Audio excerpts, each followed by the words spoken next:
there were some NGOs that were working with groups of farmers in the different members of Eastern and Southern Africa, and they'd come across in their work with small farmer groups issues about farmers' voices and how farmers could speak for themselves, how farmers could engage policymakers and make sure that they operated in an environment that was supportive of their work. So that idea was taken up and discussed, and we came to agree that it would be important to bring together farmers from the Eastern and Southern African countries where Pelham was operating, and also talked to Inades who was a member of Pelham Tanzania, to liaise with Inades in West Africa. So they also recruited some farmers to come down to the World Summit on Sustainable Development that was conducted in Johannesburg in 2002. In most cases, they are the people who are talking on behalf of us, raising our issues at all levels, but we did not benefit quite a lot through these initiatives. So in that regard, we decided with the assistance of the Pelham Association that we could form up what we call Eastern Southern Africa Smallholder Farmers Forum. The Eastern and Southern Africa Small-Scale Farmers Forum, ESAFF, is a network of grassroots small-scale farmers organizations working in 15 countries of Eastern and Southern Africa region. The movement, which started in 2002 during the World Summit on Sustainable Development in Johannesburg, South Africa, is small-scale farmer-initiated, farmer-led and farmer-owned. ESAFF, which is fully operational since April 2009, is registered in Tanzania under Non-Governmental Organizations Act of 2002 of the United Republic of Tanzania on the 27th of August 2007. The Secretariat of ESAFF is in Morogoro and is led by the coordinator who reports to the regional board. The purpose of ESAFF is to mobilize farmers from different countries to become members so that they speak in one voice. In ESAFF, farmers speak for themselves. So farmer groups are forming district groups, and district groups are forming regional groups, and thereafter they are coming together at the national level. And from the national level we have 15 members, and then we have at the regional level now a secretariat that is called ESAFF. Now we have 3 levels of discussions. This is the grassroots level, farmers bringing the issues to the national level, and again from the national level to the regional level. When these issues have been rectified at the national level, well and good. If not, then they are brought by the board members who are the national chapter chairman, come to the board and we discuss these issues. We really wanted to have that united, strong voice of the farmers themselves, who are able to speak for themselves. That was the vision of ESAFF. And how we really wanted, what are the achievements we wanted to see, those are the missions. We wanted to see empowered small-scale farmers being able to articulate their own issues, to advocate for their rights, to be able to be participating in these policy formulation processes.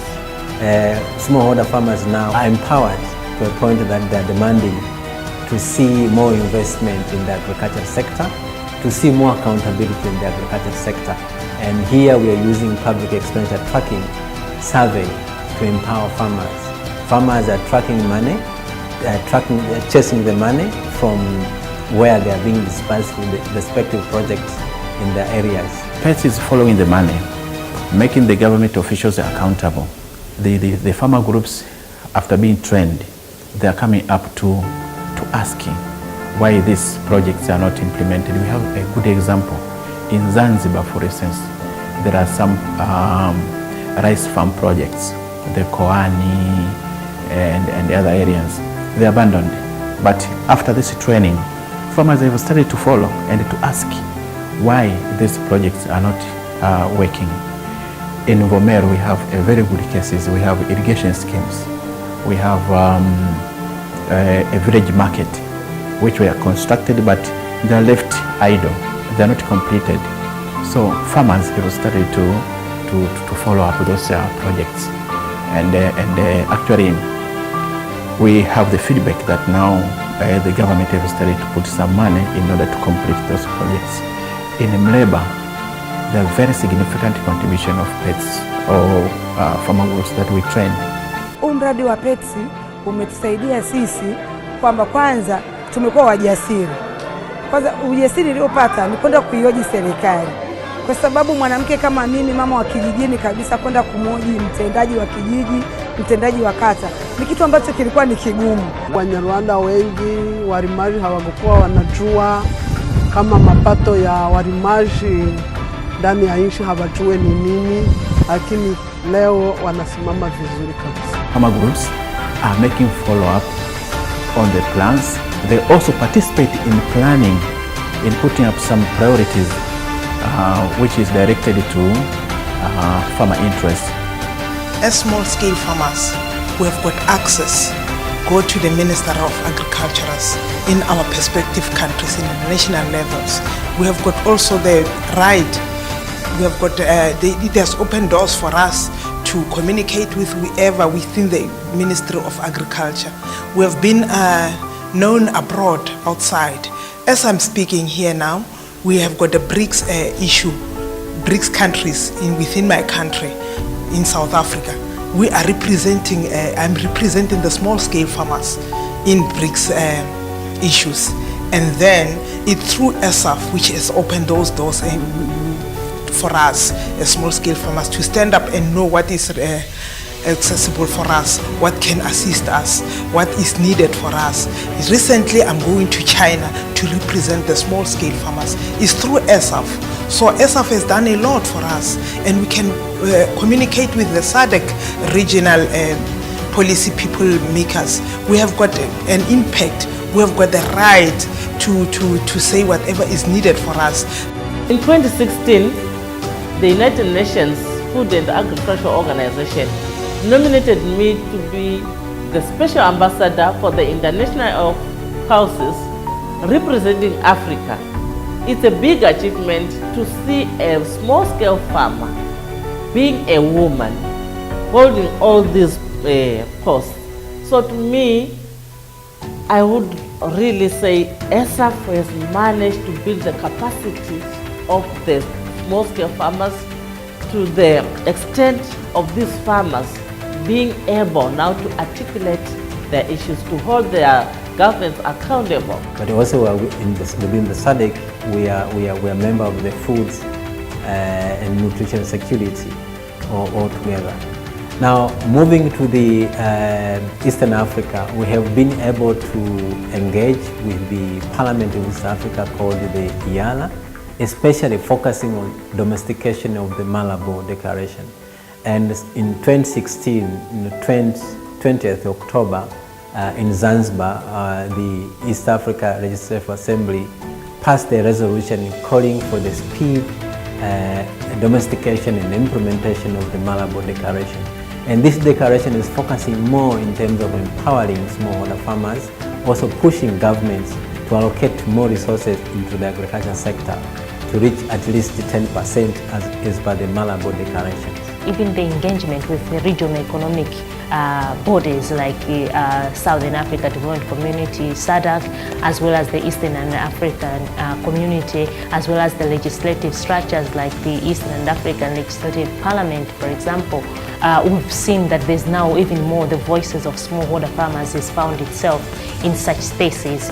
I remember like in 2016, there was an engagement of small-scale farmers with the IALA in Arusha. So even that, to bring onto board that connection, those linkages and draw synergies between the legislators as well as the smallholder farmers, it's been a remarkable, so that you can really prioritize what small-scale farmers are looking at, and in general looking at the agriculture development agenda that the continent is looking at. Practically, ESAFF is supporting smallholder farmers to own their own seed, Recently, we have been working with farmers in southern Tanzania to work together with the research institute, agricultural research institute called Uyole, to purify their seeds. So at the end of the day, that seed can be registered and can be owned by farmers, and it can be a source of wealth creation for them.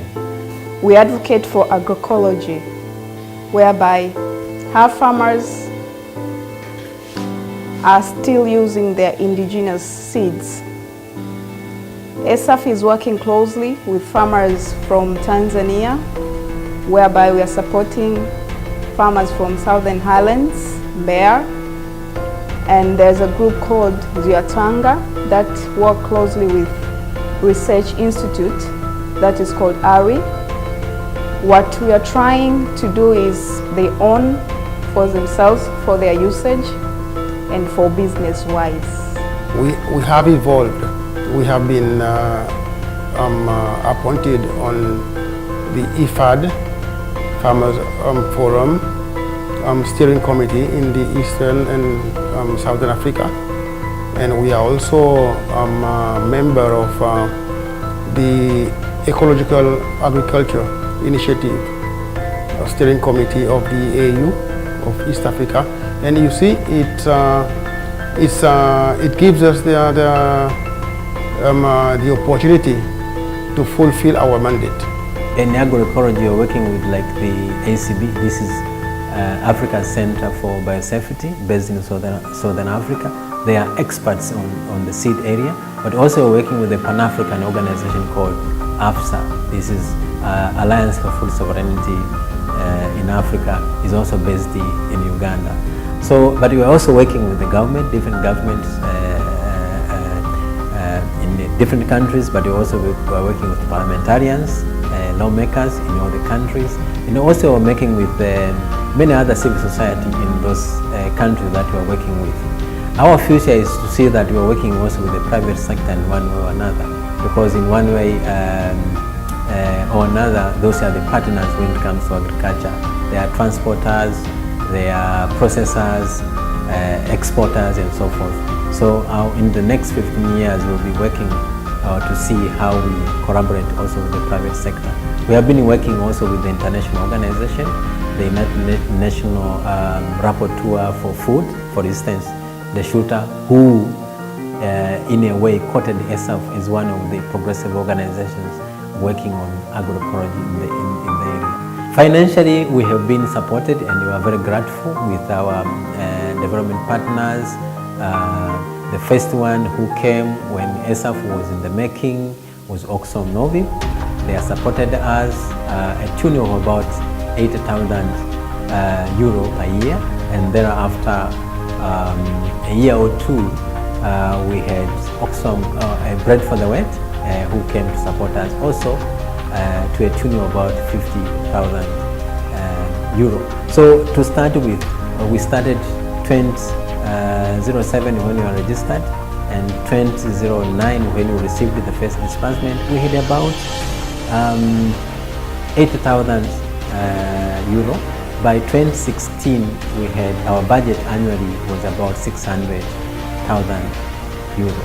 So we are grateful to the European Union who supported us as well, and other funders like Southern African Trust, SAT in short, and also in West Africa we had our development partner called Trust Africa, which we are very, very grateful. ESAFF has grown so much at a very big extent.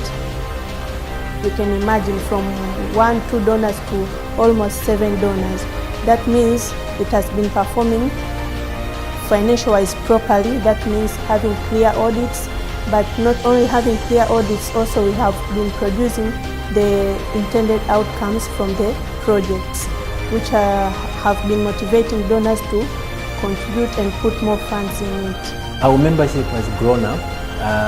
We started initially with very few members, about 6 or 7, not very much formalized, and we have grown from 6 to about 15 members now. And these members are Mviwata in Tanzania, and we have Malawi, NASFAM, but also we have ESAFF Uganda in Uganda. We have in Kenya, ESAFF Kenya, but also we have ESAFF Burundi, and in Rwanda we have a member called APE. We also have members in DRC Congo called FOPAC.